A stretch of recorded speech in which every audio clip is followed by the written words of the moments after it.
Todd Woody, Craig Miller, welcome to Climate One. Thank you. Thanks. Todd, tell us what some of the recent headlines have been in electric cars. Are they really ready for the mainstream? They're hitting the road later this year in the Bay Area and elsewhere in California.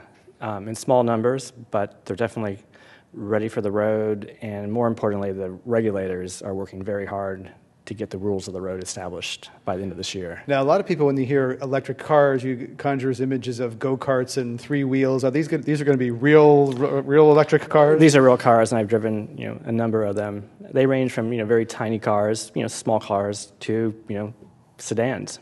So and we're talking about all electrics as opposed to just yes, the next generation of hybrids. All electric cars. And a lot of these companies are based in California.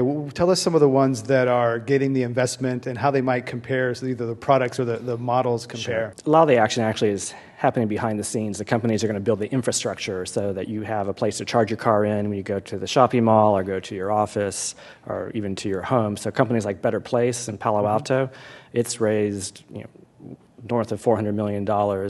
And what they're doing is building the whole infrastructure of charging stations, battery swapping stations. There's other companies like that in the Bay Area. That's the stuff that has to be established first if this market's really going to take off. What about the big companies? We know that GM is doing the Volt. Are the big boys playing in this, or is it startup driven? Probably it's on the automaker side, they're definitely in play. Almost every major automaker will come out with an electric car in the next couple of years. This year in California, you see the Chevy Volt, which is a hybrid. You'll see the Nissan Leaf, which is an all-electric car. They've been very aggressive. Ford's going to bring the Focus, electric version of the Focus out in 2011. So there's going to be actually quite a lot of choices. And when you mention electric car in California, a lot of people think of Tesla because our governor has been a cheerleader for Tesla. Their IPO is rumored to be happening. They filed for an IPO. Yes. It's said to be in June sometime. Is that going to be a big deal in the story of electric cars? We'll see. I don't think there's going to be sort of a Netscape moment for electric cars or any green technology company because their success is so dependent on government policy and incentives. For instance, Tesla filed to go public immediately after they got a $465 million loan guarantee to build their next factory for their next model.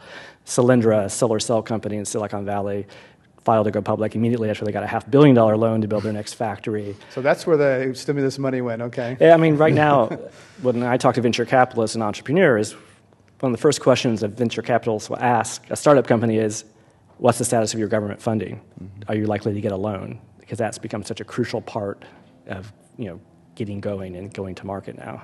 Most of the startups are not based in Detroit. They're based here in California. Yeah. Fisker, Coda, Tesla, Better Place, they're all here. Are they creating jobs in California? Well, Coda is a Santa Monica company, but it's basically its car is being built in China. There we go. Okay. So Tesla, yes, it's right now, the Roadster is built in England.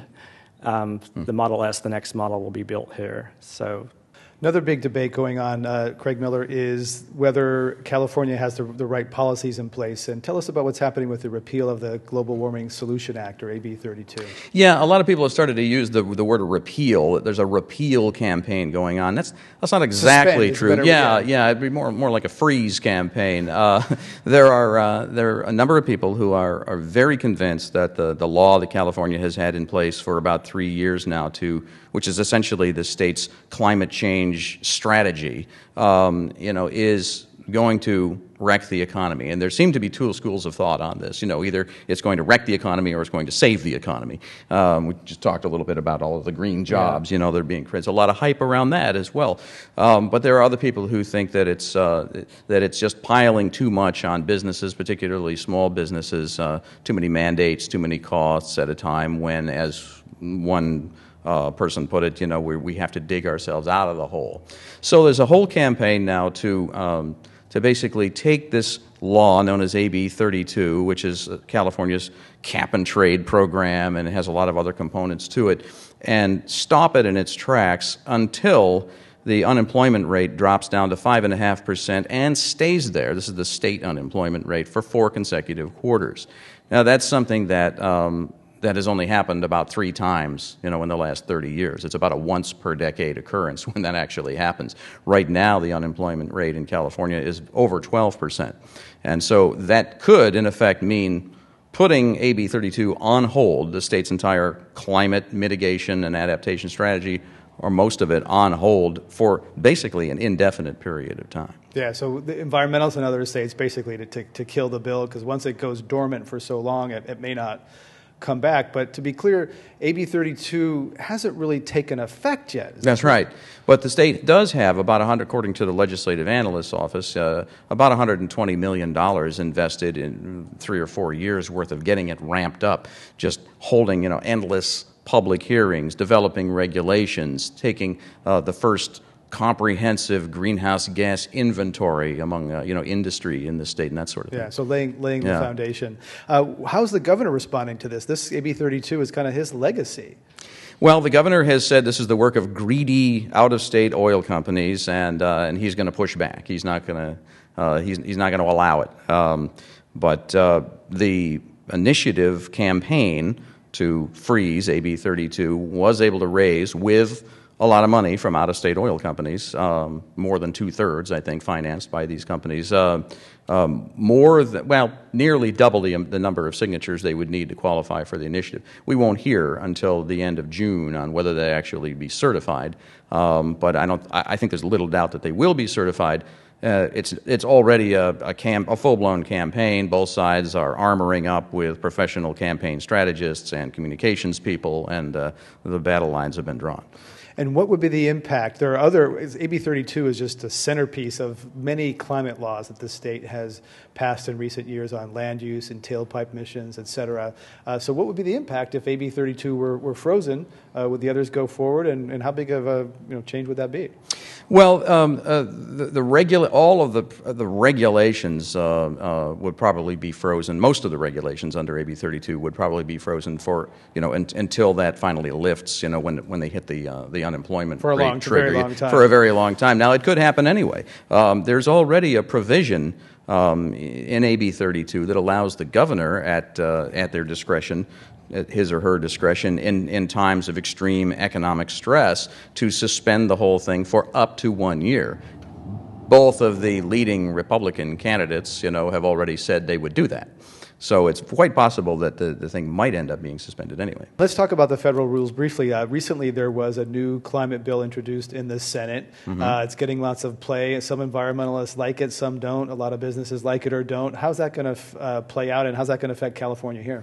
Well, here again, there are actually 2 bills out there now. One almost forgotten, that was passed by the House narrowly last year, and now the Senate bill, which has just been proposed recently. Both of these bills contain provisions that would either preempt or temporarily suspend carbon regulation at the state and regional level, specifically the cap-and-trade program under AB 32 that California has been trying to roll out in conjunction with a half a dozen other states and Canadian provinces.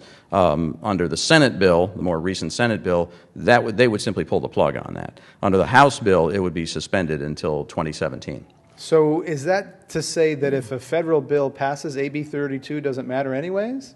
Well, essentially, it either won't matter or it won't matter for a few years, depending on how things go. But basically, yeah, the businesses in general often decry this idea of a patchwork regulation. Sure. They want one set of rules that applies everywhere, and so.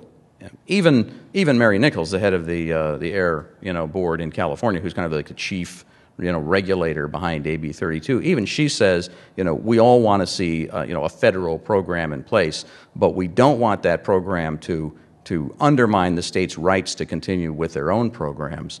They're afraid that the federal programs will end up being not as stringent, quite frankly. And as one state official put it in a conference call with media, they're afraid that the federal rules will end up setting ceilings instead of floors.